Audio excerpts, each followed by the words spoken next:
Hello বন্ধুগণ, আশা করি সকলে ভালো আছেন। তো আমার হাতে কি দেখতেছেন? এটা দেখে কি মনে হচ্ছে? আসলে এটা হচ্ছে লাড্ডু। তো লাড্ডুটা আমি খুবই সহজভাবে বানিয়ে ফেললাম, একদম দোকানের মতো। তো এর জন্য আমার লাগবে হচ্ছে ডাউল। এটা হচ্ছে ছোলার ডাল আর কি আমরা যেটা বলি।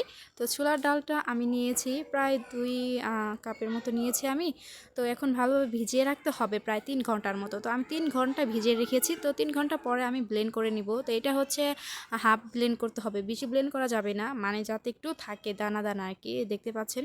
তো এখন আমি একটা প্যানে এগুলো আমি ভেজে নিব। তো তেল দিয়েছি গরম করার জন্য, আর সরিষার তেলও দেওয়া যায়, কিন্তু এটা দিলে গ্রানটা ভালো আসে, আর সরিষার একটা গ্রান থাকে, ওটা হবে না।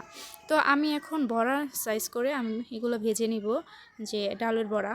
তো ডালের বড়া আমার সবগুলোই ভাজা শেষ হয়ে গেছে, যে পর্যন্ত আর কি ভাজাটা ভালোভাবে না হয়েছে, ভিতর না হয়েছে। তো দেখুন কি সুন্দরভাবে বড়াগুলো আমি বানিয়ে ফেলছি। তো আর কিছু বানিয়েছি ঝাল করে এটা খাওয়ার জন্য। তো এটা আমরা খেয়ে নিলাম সবাই, আর এগুলো বাকি যেগুলো ছিল ওইগুলো আমরা ব্লেন্ড করে নিব। তো ব্লেন্ড করার পরে দেখুন কি সুন্দর হয়েছে, একদম দানা দানা, মানে দেখে খুবই ভালো লাগতেছিল। তো আমার ব্লেন্ড করা শেষ হয়ে গেছে ডাউল। তো এখন হচ্ছে আমি একটা প্যানে আমি 2 কাপ পরিমাণ আমি চিনি দিয়েছি। তো চিনিটা দিতে হবে ডালের পরিমাণ মতোই। তো আমি এখন দিয়েছি ডালের গুঁড়ি। তো ডাল দিয়ে দিলাম।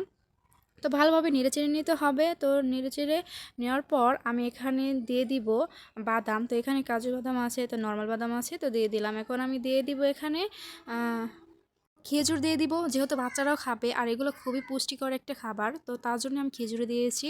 এরপর সামান্য পরিমাণ দিয়ে দিলাম আমি ফুড কালার। তো এটা হচ্ছে দোকানে দেয়, তার জন্য দিয়েছি, আর আপনারা চাইলে স্কিপ করতে পারেন। তো আমি দিয়েছি। এবার প্রায় আমি 5 মিনিট নেড়ে নিব।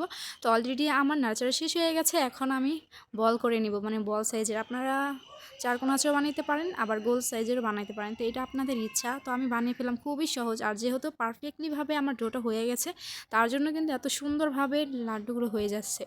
তো আশা করি সকলের ভালো লেগেছে। আর এটা কিন্তু আপনারা কাউকে স্পেশালভাবে দিতে পারেন, গিফট করতে পারেন, যেমন বার্থডে বা কারো কিছু বিবাহের সময়, মানে যেখানে কোনো প্রোগ্রাম হয় সেখানে কিন্তু আপনারা এটা নিয়ে যেতে পারেন, বা বাচ্চাদের জন্য খুবই পারফেক্টলিভাবে বানিয়ে নিতে পারেন এভাবে। তো এখন আমি আপনাদের ভাঙিয়ে দেখাই যে কিভাবে হয়েছে, একদম সফট। তো দেখে তো আমার মনটা একদম ভরে গেছে। তো খুবই মজা হয়েছিল আর কি।